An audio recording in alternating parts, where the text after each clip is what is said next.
दो ऐसे लड़के जो कब्रिस्तान के अंदर जाते हैं और कब्र के ऊपर से मिट्टी हटाकर रात के वक्त महिला और जो लड़कियां होती हैं दफन कब्र के अंदर, उनके साथ बड़ी बेरहमी के साथ मुर्दा लाशों के साथ किया करते थे बलात्कार। लेकिन एक दिन कुछ ऐसा होता है कि जो एक लड़का होता है वो चीख चिल्लाकर भागने लगता है और जब लोग उसे पकड़ लेते हैं तो उससे पूछते हैं तो जो उसने बताया उसे सुनकर पूरी दुनिया हैरान हो जाती है। दोस्तों, जय हिंद, नमस्कार।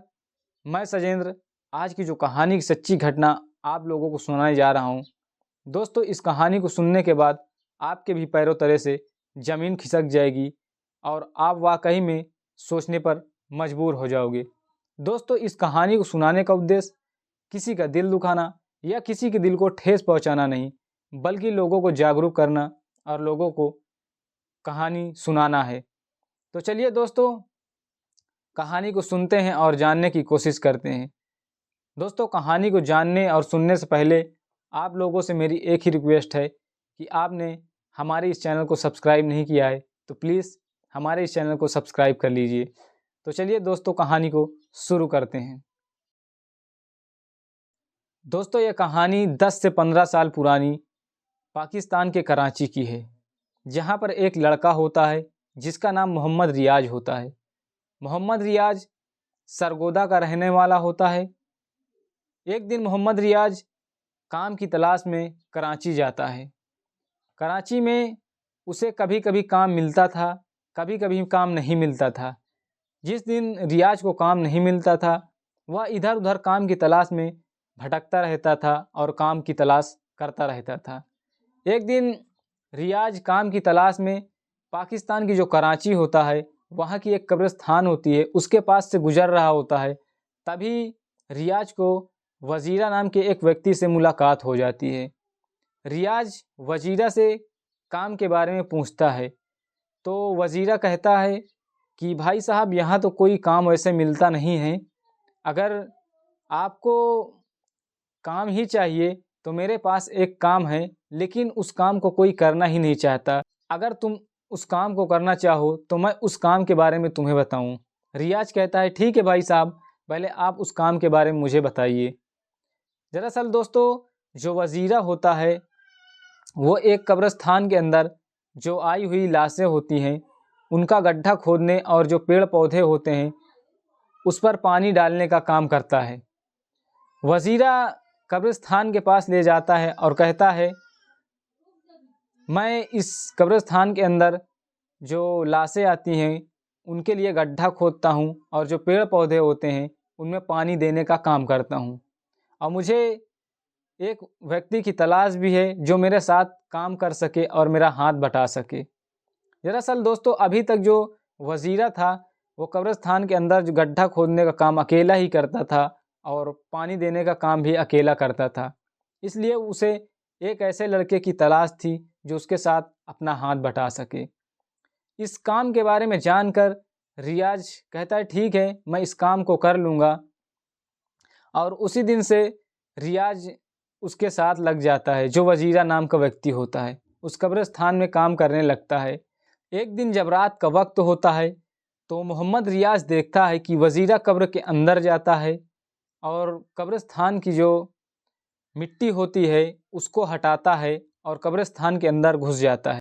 30 से 40 मिनट के बाद वजीरा बाहर आता है तो यह सब अदृश्य देखकर मोहम्मद रियाज हैरान परेशान हो जाता है और घबरा जाता है। लेकिन उस दिन मोहम्मद रियाज वजीरा से कुछ नहीं पूछता है। अगले दिन फिर से वजीरा को यह सब करते हुए मोहम्मद रियाज देखता है। इसी तरह कई बार जब मोहम्मद रियाज वजीरा को कब्र के अंदर जाते हुए और मिट्टी हटाकर कब्रिस्तान के अंदर घुसते हुए देखता है तो वह सोचता है कि क्यों ना मैं आज वजीरा से पूछता हूँ कि आखिर तुम क्या करते हो कब्रिस्तान के अंदर जाकर। दोस्तों, जैसे ही उस दिन वजीरा बाहर आता है तो रियाज कहता है आखिर तुम कब्रिस्तान के अंदर रात के वक्त जाते हो और वहाँ से 30 से 40 मिनट के बाद बाहर आते हो और उसी प्रकार से मिट्टी को फिर से कर देते हो, और यह सब क्या करते हो, यह सब देखकर मैं हैरान और परेशान हूँ। तो वजीरा ने जो बताया उसे सुनकर रियाज को डरना चाहिए था, घबराना चाहिए था। तो रियाज डरता और घबराता नहीं है, बल्कि वो बहुत खुश होता है और अंदर ही अंदर फूले नहीं समा रहा था।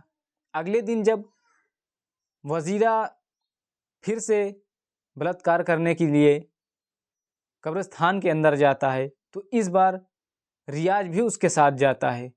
जब वजीरा बलात्कार करके बाहर आता है, तो इस बार मोहम्मद रियाज भी मुर्दा महिला या लड़की जो भी होती है उसके साथ बलात्कार करता है।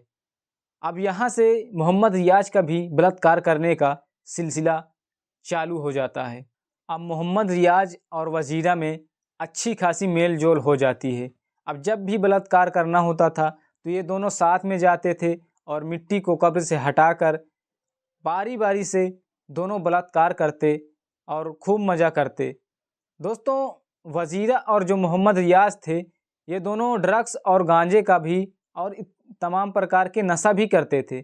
इसी वजह से जो वजीरा होता है उसकी नशे की वक्त मौत हो जाती है। वजीरा की मौत का कुछ ही दिन हुआ था, तभी मोहम्मद रियाज जो होता है वह कब्रिस्तान के अंदर रात के वक्त जाता है, और जैसे ही मिट्टी को हटाकर जब लाश के साथ बलात्कार करने की सोचता है, तो जो महिला या लड़की की जो भी लाश होती है उसकी आंखों से बड़ी तेज़ी के साथ रोशनी निकलती है, और जो दांत होते हैं वो काफ़ी तेज़ से चमक रहे होते हैं। इस अदृश्य को देखकर मोहम्मद रियाज घबरा जाता है और वहाँ से चीख कर चिल्लाकर भागने लगता है। तभी जो कब्रिस्तान के अंदर दफन महिला या जो भी लाशें होती हैं, उनके परिवार के आए हुए लोग होते हैं शोक में डूबे हुए, तो वो मोहम्मद रियाज की चीख पुकार सुनकर वो मोहम्मद रियाज को पकड़ लेते हैं और उससे पूछते हैं कि आखिर ऐसा तुमने क्या देखा यहाँ पर कि तुम जो चीख रहे हो और घबराए हुए हो, चिल्ला रहे हो। तो मोहम्मद रियाज वो अदृश्य और बलात्कार के बारे में सारी बात बता देता है। ये बात सुनकर जो वहाँ के लोग होते हैं उन्हें बहुत ही गुस्सा आता है और मोहम्मद रियाज को पीटने लगते हैं। लेकिन कुछ लोग होते हैं जो मोहम्मद रियाज को बचा लेते हैं और पुलिस को फ़ोन करते हैं। पुलिस आती है, मोहम्मद रियाज को उठा कर ले जाती है। पुलिस जब मोहम्मद रियाज को थाने ले जाकर पूछताछ करती है, तो मोहम्मद रियाज ने जो बताया उसे सुनकर पूरी दुनिया हैरान हो जाती है और सोचने पर मजबूर हो जाती है। दोस्तों, मोहम्मद रियाज कहता है कि मैं और मेरा साथी जो वजीरा था, हम दोनों ने 48 महिला व लड़कियों की कब्र को खोदकर उनके साथ गंदा काम किया है। दोस्तों, रियाज यह भी बताता है कि वजीरा की मौत के बाद मैंने 2 और महिला व लड़कियों के साथ गंदा काम किया है, लेकिन जब मैं इस बार गंदा काम करने जा रहा था तब जो लाश थी उसकी आंखों से रोशनी निकल रही थी और जो दांत थे बड़ी ही तेज़ी से चमकने लगते हैं, और मैं वहाँ से चीख कर चिल्ला कर घबरा कर भागने लगता हूँ। तभी मुझे कुछ लोग पकड़ लेते हैं।